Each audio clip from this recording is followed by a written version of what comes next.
रामकृष्ण हरी मंडळी. तर बघा पाऊस काळ नसला का ना किती शेतकऱ्याचा अवघड आहे हो खरंच आहे का ना. तर बघा ह्या तळ्यामध्ये एक थेंबर तरी पाणी दिसतंय का तुम्हाला आहे का? दिसायलंय आपल्याला पाणी. ते काय उलीस पाणी आहे तिकडं. आणि कसं आहे माहितीये का पाऊस काळ कमी झालाय म्हणून तळ भरलेलं नाही बरं का.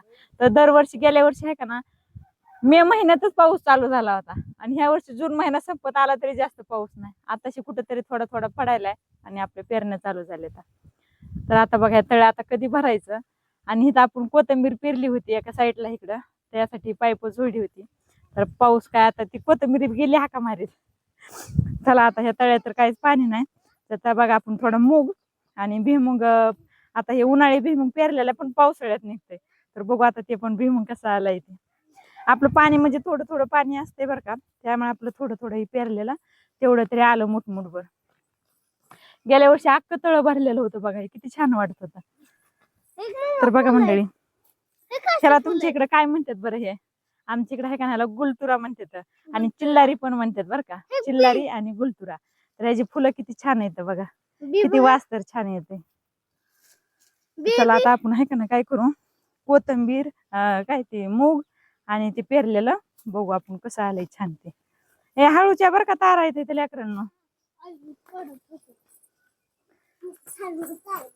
त्या भुईमुग पेरला त्या डुकरामुळे तारा लावल्या होत्या मंडळी आपण इथं. तर बघा मंडळी ही आहे मूग पेरलेला. भुईमुग काढून रान ओलून मग आपण मूग पेरला होता. तर पाऊस थोडं थोडं पडलाय म्हणून छान वापून आलाय. आणि आंब्याचं पण झाड आहे. इकडं आंब्याचं पण झाड आहे. तर ती पण आंबे छान आलेत त्याला. तर आता संपले तर आंब्याचं सीझन संपलं आता. हे कुणी कोण जायचंय सोलर आहे इकडं. त्या सोलरला हात लावू नका बरं का. का मंडळी आपलं हे सोलर आता पाऊस नसला पाऊस चालू असला ना शिरवाळा असला ना सोलर चलत नाही बरं का जास्त. आणि एक जास्त महत्वाची गोष्ट ह्याला हात लावायचा नाही बरं का. ह्यात करंट असतो ऊन असलं ना करंट असते त्यामुळे हात लावायचा नाही. ह्याला लय सांभाळून हे करावं लागतं. आम्ही सुद्धा लेकरांना ते जवळ जाऊन देत नाहीत. तर खूप खतऱ्याचं काम आहे म्हणायचं. चालू करताना हात लावून नसते त्याला. तर उन्हाचं जास्त लय ह्याचा असते अवघड असते. चला तिकडे भुईमुगाकडे चला.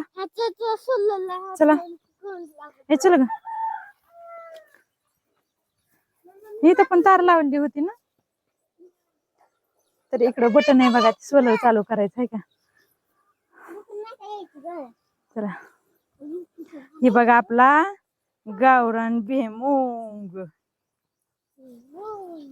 तर बघा मंडळी ही भुईमुग आहे का पेरलेला छान पेरला होता बरं का. आपण पातळ वापला आणि त्यात तीळ टाकलेला किती छान तीळ आलाय. पण आता पावसाळ्याचं ह्याला काय होणार आहे जास्त तीळ येणार नाही. तर किती ह्याला आहे का ना बोंड सुद्धा लागलेत आहे का. किती मोठा तीळ झालाय. आणि एवढाच कोपरा पेरलेला ह्यात आंब्याची झाड आहेत. तर ह्यात पेरलेला आहे पण थोडा भुईमुग पातळ झालाय पण छान आलाय बरं का. पातळ असला नाही की अशी झाडं जास्त पसरट होते ती. आणि छान आता ह्याला फुलं लागायला लागलेत बघा. नाही का एक एक फुल लागायलेत किती हे झालेत बघा. ह्याला म्हणतात गावरान भुईमुग पावसाळ्यातला. चला आता मंडळी तुमच्या इकडे पण पेरण्या झाल्यात का सांगा आम्हाला नक्की कमेंट करून. आणि चला आता बाय बाय बाय. आमचा व्हिडिओ बघितला चॅनलला लाईक आणि सबस्क्राईब करा. चला बाय बाय करा.